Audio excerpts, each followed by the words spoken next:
un hombre. Y me quedé con eso, había un hombre.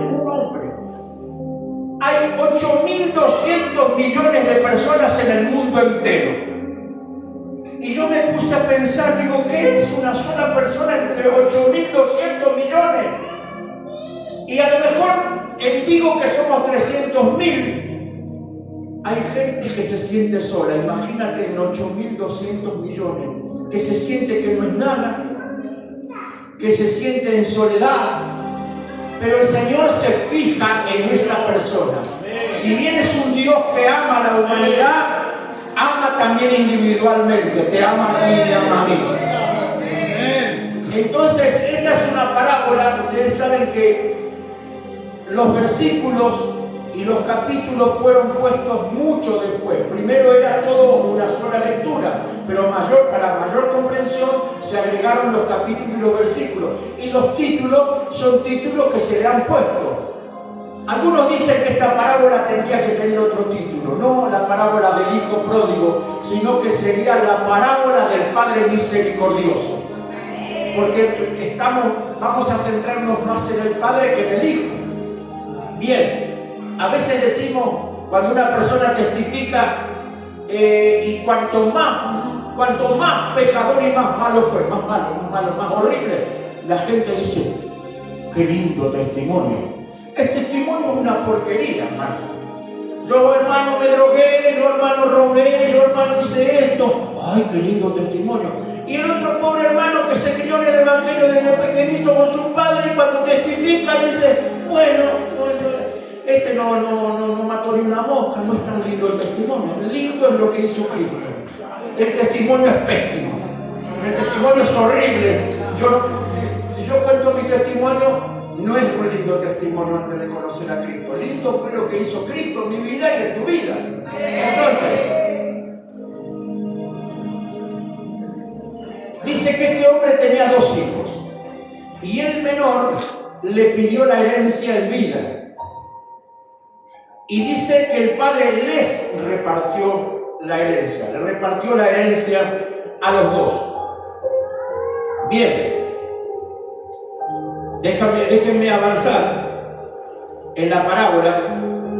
No muchos días después el hijo lo juntó todo. Hoy uno piensa en herencia y piensa, bueno, una casa, dinero.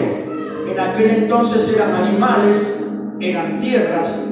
Entonces le repartió la herencia, no sé si habrá tenido que vender animales, la parte de la herencia que le correspondía. Juntándolo todo se fue a una provincia apartada. Y allí desperdició sus bienes perdidamente. El hermano lo acusó, se lo dijo al padre, el hermano, no vamos a hablar del otro hermano porque sería muy largo. Dijo, tu hijo se gastó con rameras, o sea, con prostitutas, todo tu dinero. Ahora, ¿por qué este hijo pide la herencia?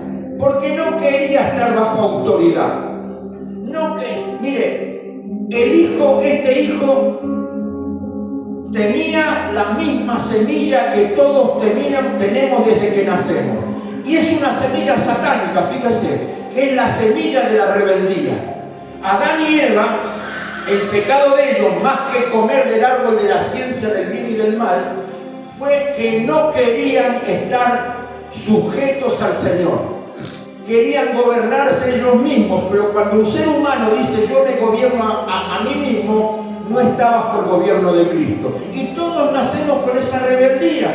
Y tenemos por común de que un niño, aunque sea un niño de 2 o 3 años, le digamos no metas el dedo en el enchufe, el niño hace así, termina y se ríe, y cuando te das vuelta mete el dedo en el enchufe.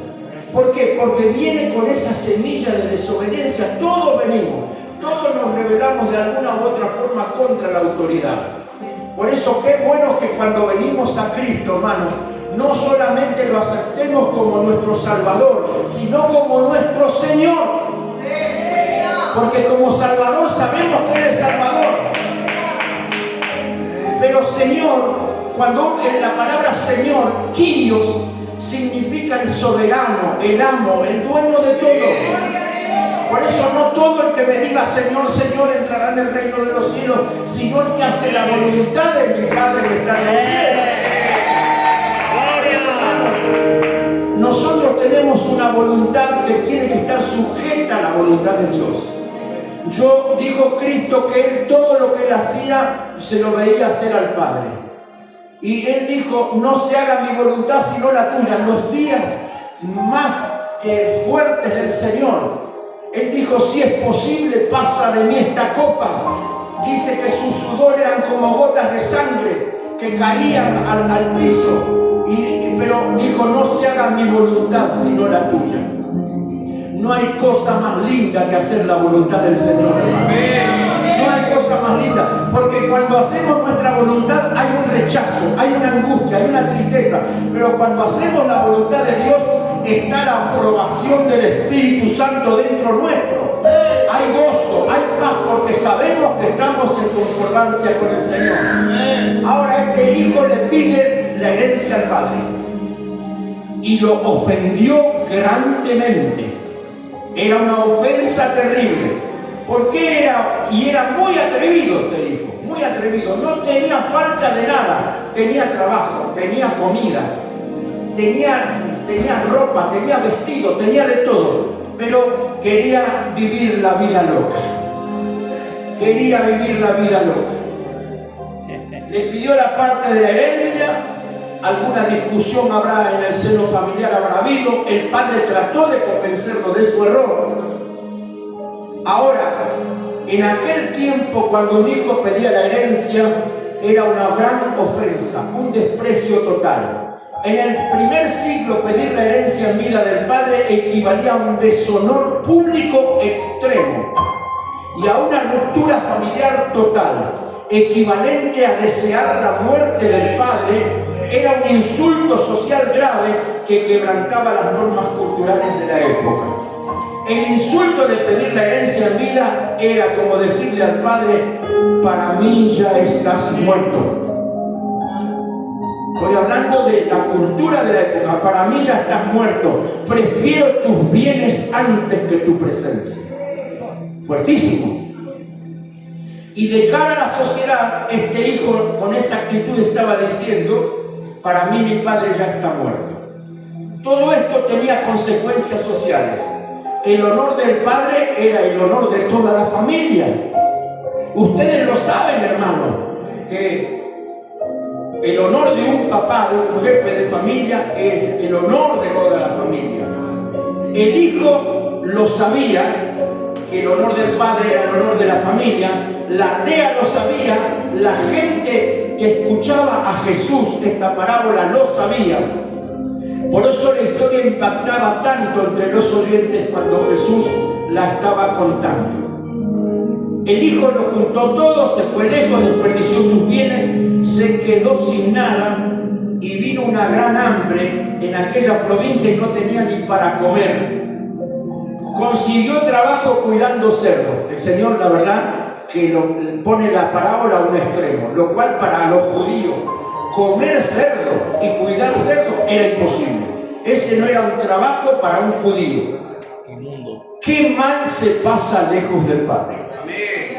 Qué mal se pasa lejos de Dios. Dígamelo a mí, hermano. Se pasa muy mal lejos de Dios, en angustia, en tristeza, en depresión, con colitis ulcerosa, con un montón de enfermedades. Pero llegó el momento en que la cabeza del hijo le hizo clic, como diciendo, le cayó la ficha. Volviendo en sí, o sea, recuperó el juicio, la cordura, y dijo, ¿cuántos jornaleros, cuántos siervos en la casa de mi padre tienen abundancia de pan y yo aquí perezco de hambre? Me levantaré, iré a la casa de mi padre y le diré, Padre, he pecado contra el cielo y contra ti. Él sabía que había pecado contra el Padre al pedirle la herencia en vida. No soy digno de ser llamado tu hijo. No vengo aquí a reclamar nada. Quiero ser como uno de tus esclavos, de tus siervos que tú tienes. O sea, el hijo preparó el mensaje, se arrepintió. Sabía que al pedirle la herencia al Padre le había dicho, para mí estás muerto. Por eso dice, he pecado contra el cielo y contra ti. Lo más sorprendente de la parábola no es que el hijo se haya perdido. sino lo que hace el Padre. Y aquí Jesús deja a sus oyentes estupefactos, asombrados. Les rompe todos sus esquemas diciendo: y cuando el muchacho estaba lejos, lo vio su padre y fue movido a misericordia y corrió, se echó sobre su cuello y le besó. ¿Sabe cuándo el Padre corre a nuestro encuentro? Cuando nosotros nos arrepentimos. Cuando nos arrepentimos y reconocemos nuestro pecado, el Padre, ese día que te arrepentiste y reconociste que no estabas bien delante de Dios, ahí el Padre en la persona de Jesús corrió a tu encuentro. Por eso la palabra del Señor dice que Él es Padre de misericordia y Dios de toda consolación, que nos consuelan todas nuestras tribulaciones, para que nosotros también podamos consolar a los que están en cualquier tribulación por medio de la consolación que hemos recibido del Espíritu Santo. ¿Por qué los creyentes quedaron asombrados? Porque dice que el Padre corrió. Porque en la cultura de la época un hombre mayor, un patriarca de honor, nunca corría, nunca. Porque para correr tenía que levantarse la túnica y mostrar las piernas. Qué fuerte, ¿no? Había pudor. Tenía que levantarse la túnica y mostrar las piernas y perder la dignidad pública. Era muy vergonzoso perder la dignidad. El Padre podría haber esperado a que el Hijo llegara donde Él. También podemos pensar que el Padre estaba desesperado por abrazarle. Ahora, ¿por qué el Padre corrió? En aquel tiempo, si un joven judío perdía su herencia familiar entre los gentiles y luego intentaba regresar a su pueblo, la comunidad entera lo estaba esperando. Todos los vecinos lo estaban esperando. Y tenían una ceremonia específica de repudio, de rechazo, de reprobación, de abominación, de censura, de apartar, de excluir y de repeler. Esta ceremonia de la comunidad se llamaba Kefar, que significa cortar o separar por completo. Y la ceremonia consistía en lo siguiente: cuando el joven aparecía en los límites del pueblo, traten de visualizar la escena. Venía el joven y estaba en los límites del pueblo.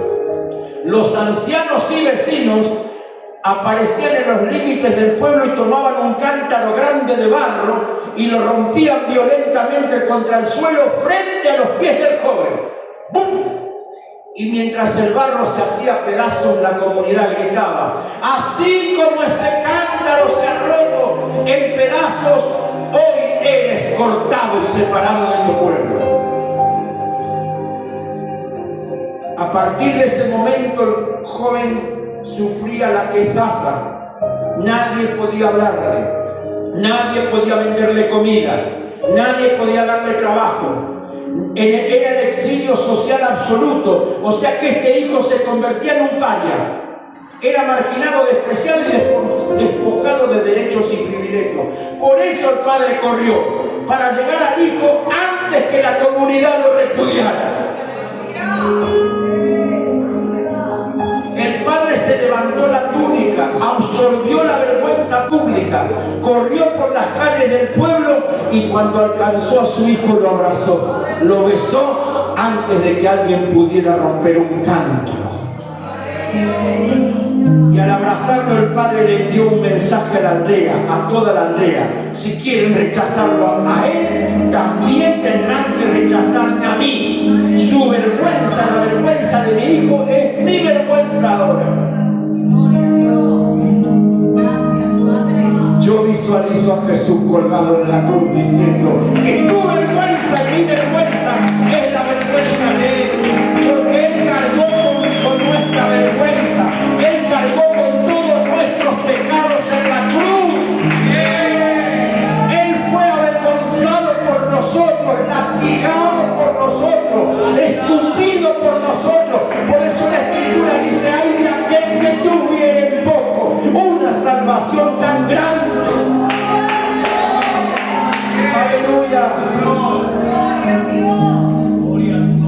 El Padre no solo lo perdonó, sino que lo blindó contra el juicio del sistema y de las costumbres. El Hijo sabía todas estas leyes, sabía que lo iban a repudiar, sabía que él había repudiado a su Padre, sabía que había pecado contra Dios y contra su Padre, que no era digno de ser merecedor de ser hijo y solo quería ser un jornalero, un empleado. Vino en unas condiciones deplorables, tanto psicológicamente como físicamente.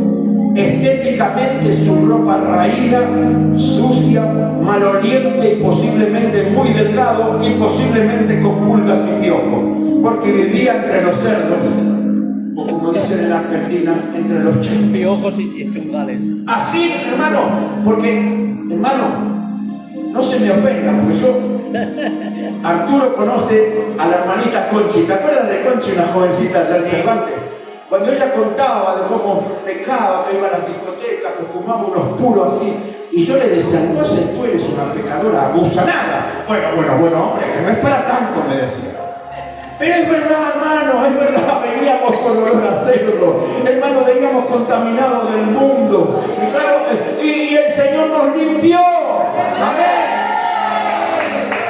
Ahora, vino en esas condiciones, pero el primer cambio, este joven lo tuvo interior, en sus emociones, y ese cambio ocurrió cuando Dios tocó el corazón del Padre. Y el Padre fue movido a misericordia. Yo creo que Dios movió a este Padre a misericordia, a compadecerse por el sufrimiento de su Hijo y tener compasión. Se echó sobre su cuello y le besó. ¡Qué abrazo! ¡Qué beso sanador! ¡Qué liberación! ¡Qué alivio! ¡Qué carga! ¡Qué angustia se fue del Hijo al ser abrazado y besado y perdonado! Pedro el apóstol sabía mucho de esto, de que le perdonaran, porque él negó a Jesús 3 veces. ¿Se acuerdan? Pero Pedro el apóstol nos dice así: ante todo, tener entre vosotros ferviente amor, porque el amor cubrirá multitud de pecados. Ahora te pregunto, ¿cuánto hace que no te abrazan? ¿Cuánto hace que no te dan un beso? Esos besos sanadores. Yo creo, hermanos, que cuando venimos a Cristo, tanto hombres como mujeres dejamos de ser toyos. ¿Saben lo que es el toyo, no? Toyo Galicia es esa salsa que te pica. Yo creo que, hermano, que el Señor nos suaviza. No, hermano, si tenemos al Señor dentro nuestro, tenemos que ser amorosos. Por eso dice: maridos, amad a vuestras mujeres. Y Señor, ¿pero de qué forma? Del 1 al 10, ¿con cuánto amor?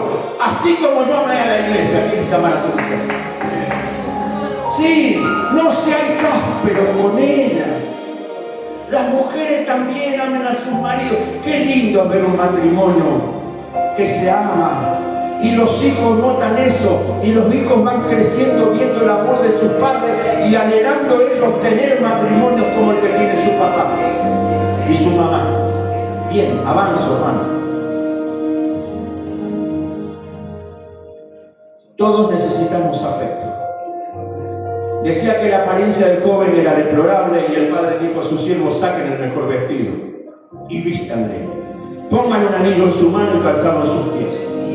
No solo significaba que se iba a ver bien el joven, sino mucho más que eso.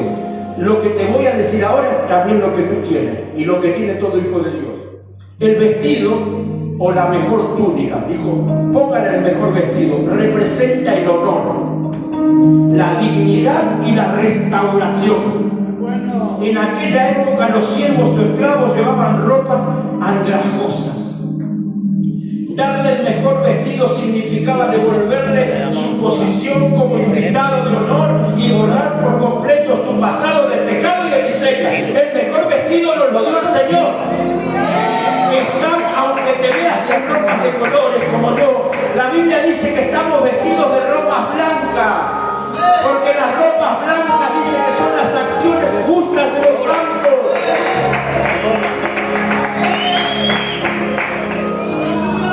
El anillo simboliza la autoridad, la identidad, la autoridad. Dios te dio autoridad porque eres hijo, eres hija. Te dio autoridad, te dio identidad. Porque la gente que no tiene a Cristo dice, no sé quién soy, ni de dónde vengo, ni para dónde voy. Nosotros sabemos quiénes somos, de dónde venimos y a dónde vamos. Lo sabemos, hermano. Porque tenemos identidad, somos hijos de Dios y aún no se ha manifestado lo que hemos de ser porque le vamos a ver tal cual Él es.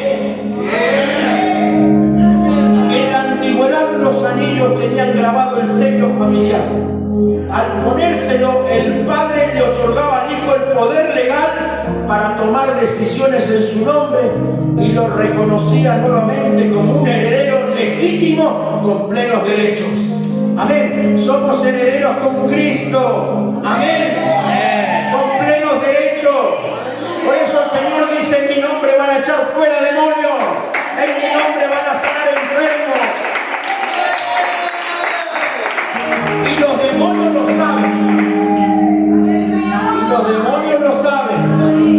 ¡Gloria a Dios! El calzado, las sandalias, es el símbolo que marca la diferencia fundamental entre un esclavo y un miembro de la familia. Los siervos o esclavos andaban descalzos. El calzado era exclusivo de los hombres libres y de los hijos, por lo que el padre anunciaba públicamente que regresaba como hijo amado y no como sirviente.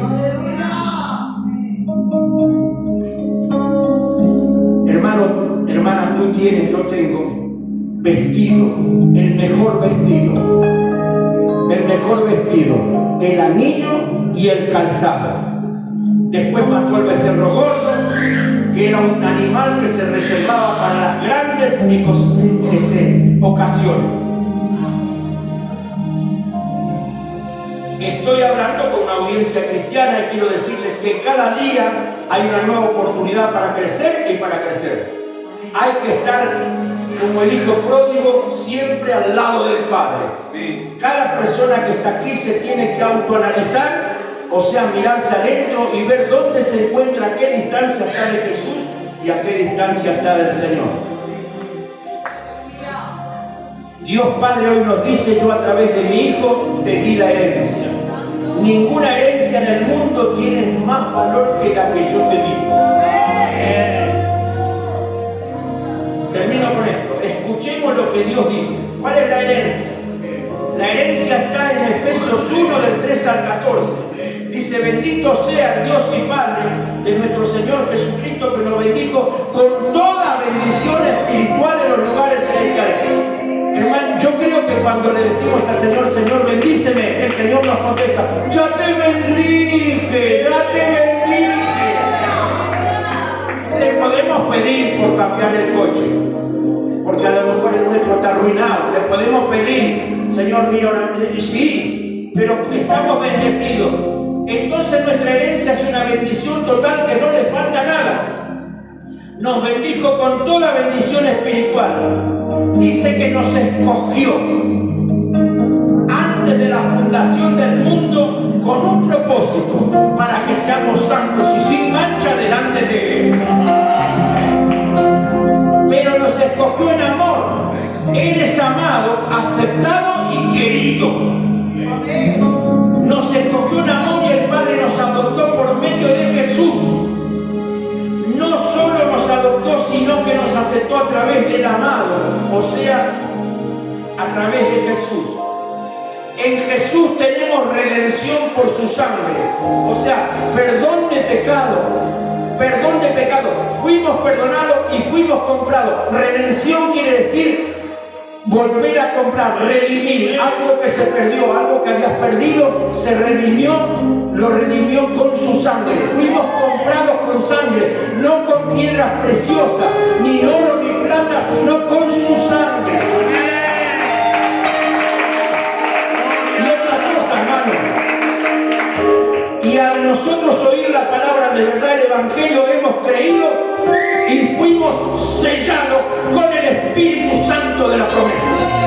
Hay un sello en tu alma alma y en mi alma. Es el sello del Espíritu Santo.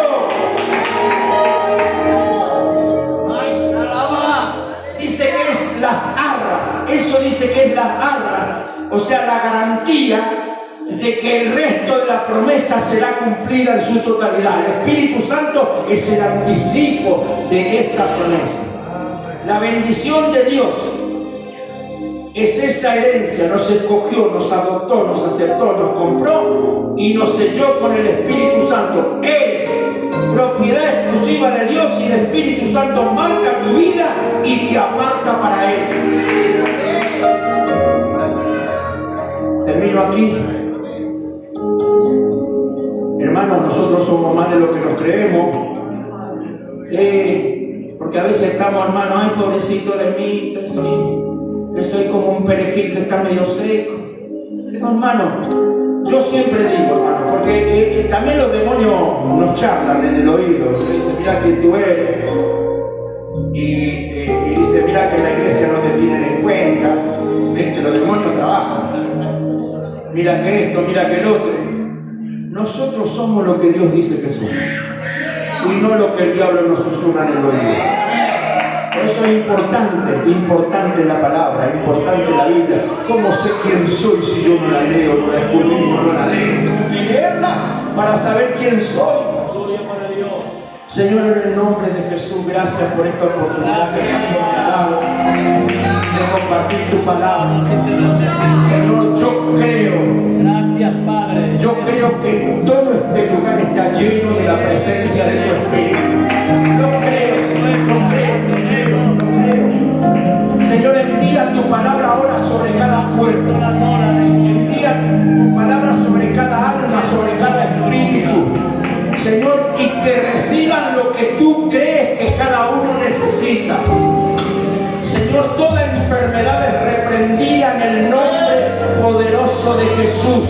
Toda enfermedad se va, sea de la cabeza, de la mente, en los sentimientos, en los pensamientos, en las emociones. Quedan las mentes libres ahora. Toda oscuridad se va de la mente. Toda oscuridad, reprendo todo demonio en el nombre poderoso de Jesús. Todo demonio es reprendido ahora. Le prohíbo que se esconda. Se tiene que manifestar y salir.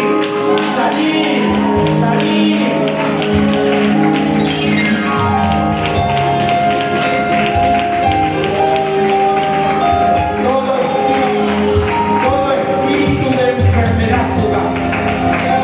Todo espíritu de enfermedad se va. Toda enfermedad en el hígado, en el páncreas, en la vesícula, en el corazón, en los riñones.